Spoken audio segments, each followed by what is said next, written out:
Why you must read beginner level? Why do I need to read in English? My students often ask me this. They think I go to classes, I do my homework. I watch films in English. Why should I read books? Actually, reading is the best way to improve your English. I will tell you why first reading is extremely important right now. In 2006, only 1 out of every 100 people attended university. Now 7 out of 100 people attend university. All jobs require more reading and writing than 100 years ago. This holds true for everyone. It makes no difference whether you work in an office or as a mechanic. Second reading is the most effective way to improve your speaking, writing, vocabulary, and grammar. It will not improve your listening skills, but it will enhance your vocabulary. And having a better vocabulary allows you to listen more easily, which improves your listening skills. In school you probably read lots of English. You probably read boring textbooks and stories with exercises at the end. But I'm not talking about that. I'm talking about reading for pleasure. That means reading a book you enjoy because you enjoy it. You are not reading because your teacher said read this book. You are not reading because you think I should read this book. You are reading because you want to. In 1965, they did an experiment in schools in America. These schools were for boys who had done crimes, for example. Some of them stole things. They gave some of the boys free books. They were fun books like James Bond. They said you can do what you want. You don't have to read the books, but the boys did read the books. They read a lot of books. Some boys read a book every 2 days. After 2 years, they gave the students a test. The students who got the books got better at reading and writing, and they liked school more. The students who did not get the books did not get better at reading and writing. Actually, some of them got worse. This isn't just true for native speakers. They also did an experiment on students learning English in the Fiji Islands. They used 3 ways to teach. The first way was normal English teaching. They did grammar classes, exercises, and so on. The second way was reading in silence. The students read books in class. The third way was reading together. The teacher read books to the students. After a year, the 2 methods of reading were the best. They fared much better than the students who took regular English classes. They repeated the experiment in Singapore. The students who read in silence did exceptionally well. They performed the best on grammar tests. Other students took grammar classes, but they performed worse on grammar tests in regular classes. We attempt to remember grammar and vocabulary. We naturally learn things while reading. Perhaps you're thinking when I read in English it's too difficult. I have to use the dictionary all of the time. It is boring. I can't do it. I understand. So I wrote this book.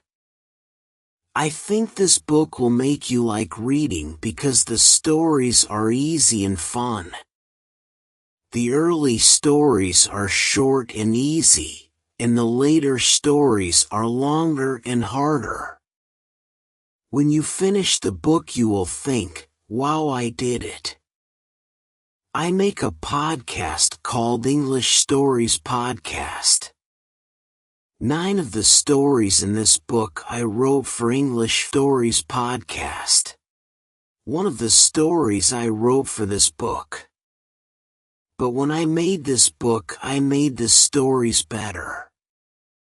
Now you can read the stories at beginner, pre, intermediate, or advanced levels.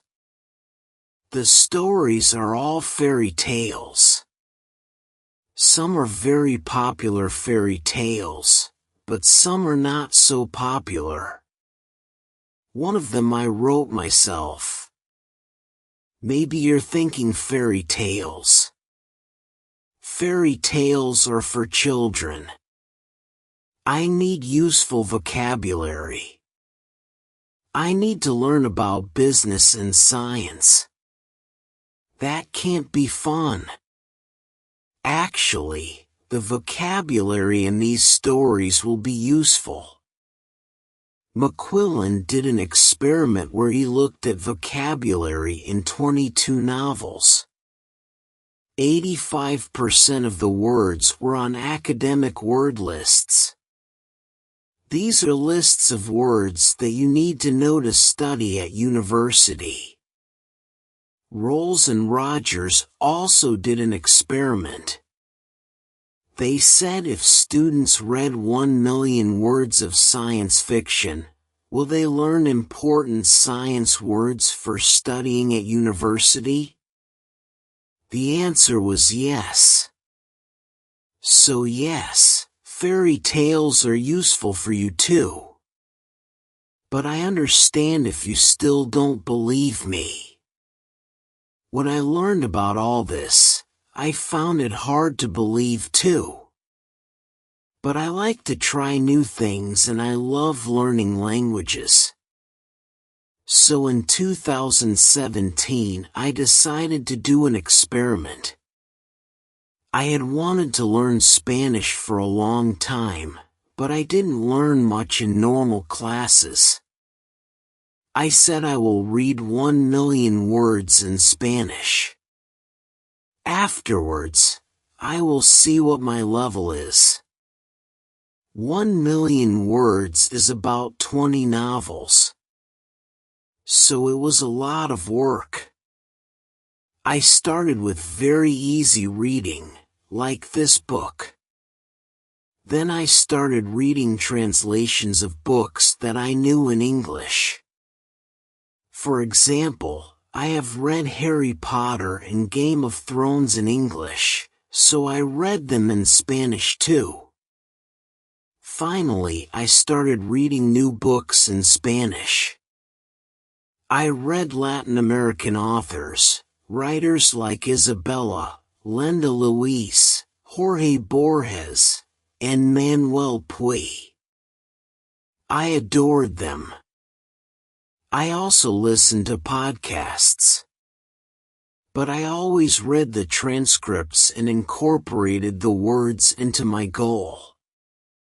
After I finished reading 1 million words, I wrote and communicated with native speakers. I was at the intermediate level.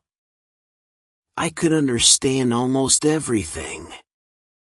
I read, hear people when they spoke clearly, and hold conversations, and I'd spent most of my time reading rather than speaking. In 1 year, I learned more than most students learn in 5 years. I didn't try to remember grammar and vocabulary.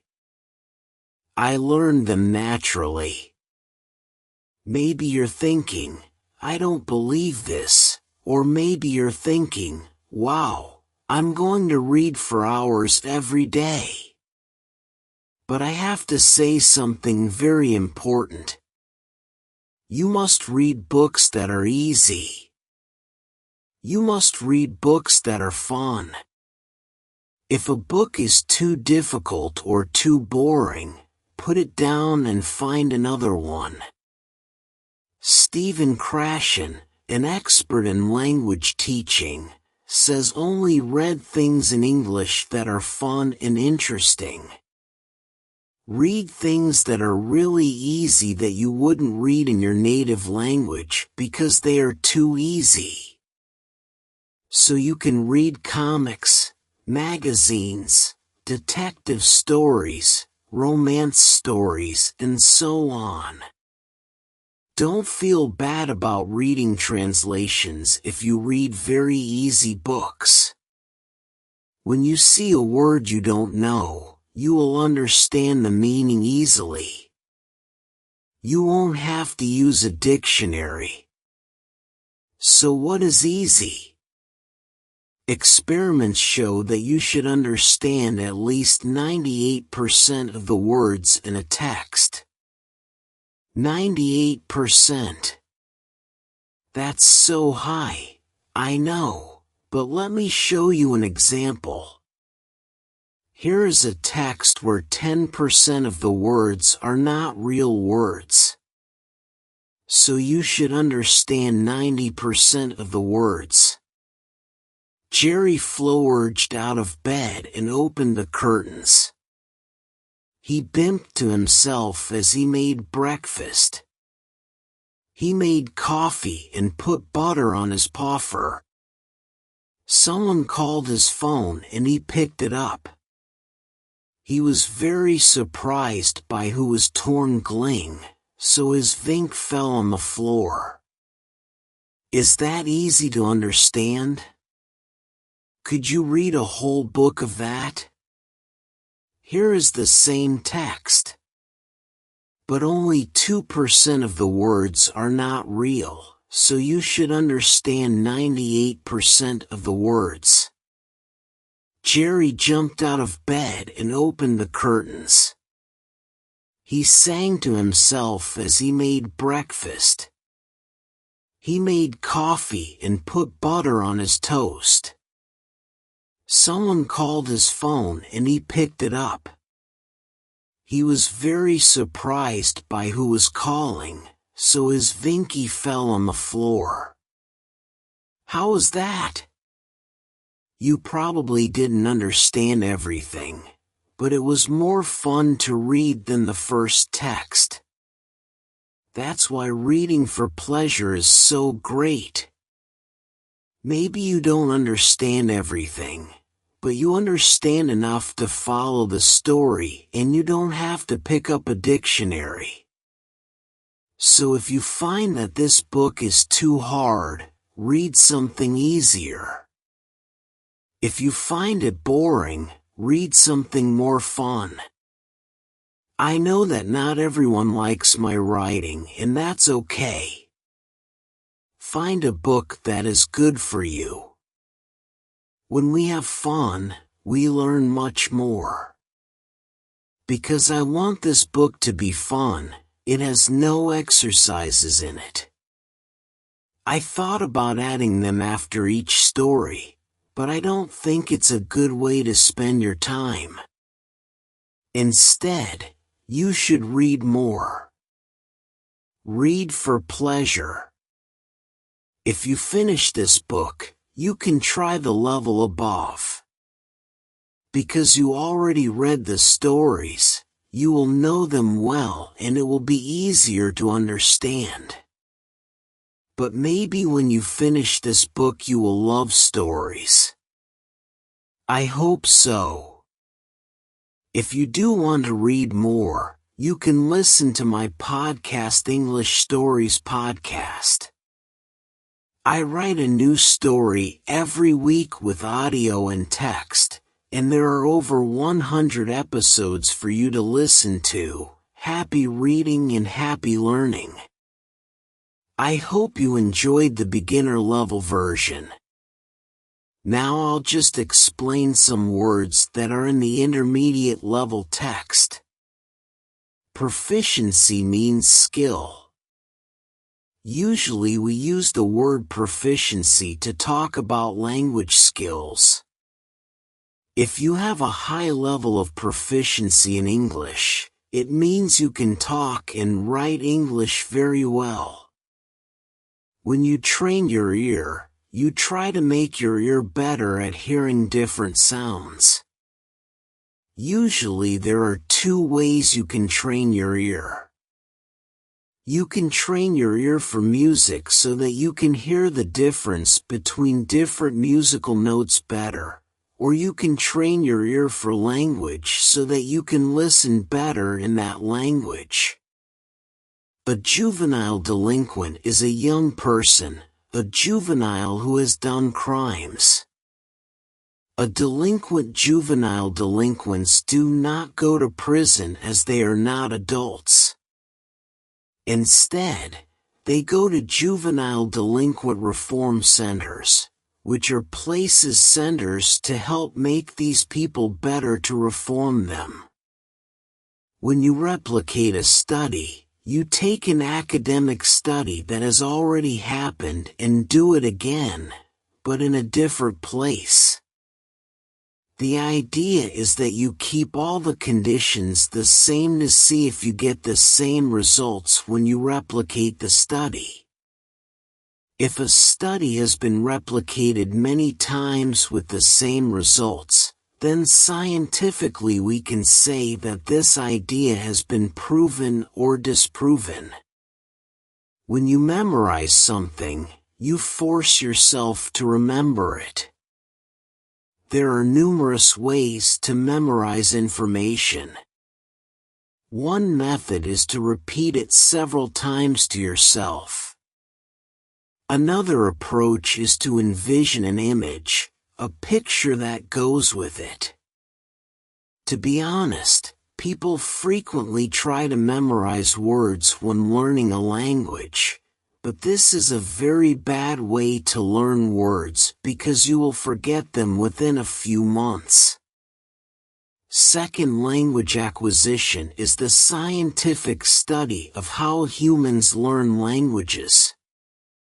Second languages are those that are not your native or first language, and acquisition refers to the process of acquiring or learning the field of second language.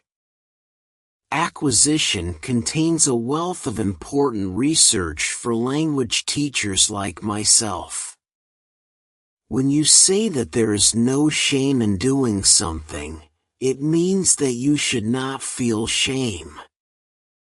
You should not feel bad for doing it. For example, many people worry about making mistakes when speaking a language, but there is no shame in making mistakes. Making mistakes is a natural part of learning a language, so we shouldn't feel shame for doing it. When something is comprehensible, it means you can easily understand it. When I teach, I work hard to make sure that I am comprehensible to the students, that the students can easily understand me. Hopefully today's episode will be comprehensible to you. Don't sweat it means don't worry about it. For example, if one of my students says, "I'm really sorry, miss. I tried really hard to complete my homework by today, but I ran out of time. Can I have more time to do it?" I would say don't sweat it. Take as long as you need. When you contradict something, you say the opposite of it. You say something against it. For example, if you tell your children don't smoke, but then you go outside and smoke a cigarette, you're contradicting yourself. Actually, humans contradict ourselves very often. Okay, so listen and enjoy. Why you must read intermediate level. Why do I need to read in English? I get this question a lot from students. They argue that as long as they're going to classes, doing their homework and watching films in English, there's no need to sit down with something as boring and old-fashioned as a book. Well, to put it simply, they're wrong. In fact, reading is the best thing you can do to learn English, and I'm here to tell you why. Firstly, reading skills are more important than ever, whether that be in English or your native language. In 2006, only 1 in 100 people went to university. Now it's 7 in 100. All jobs, from office workers to mechanics, require far more reading and writing than a century ago. The competition is higher and readers win. Secondly, reading is the best way to improve proficiency in English overall. Yes, you heard me right. Reading will improve your speaking, writing, vocabulary, and grammar far more efficiently than any other method. It won't improve your listening skills, but it will give you the vocabulary necessary to train your ear quickly. But it's not just any reading we're talking about. In school, you probably read lots in English, boring textbooks and stories with exercises at the end. No, we're not talking about that. We're talking about reading for pleasure. That means reading a book because you enjoy it.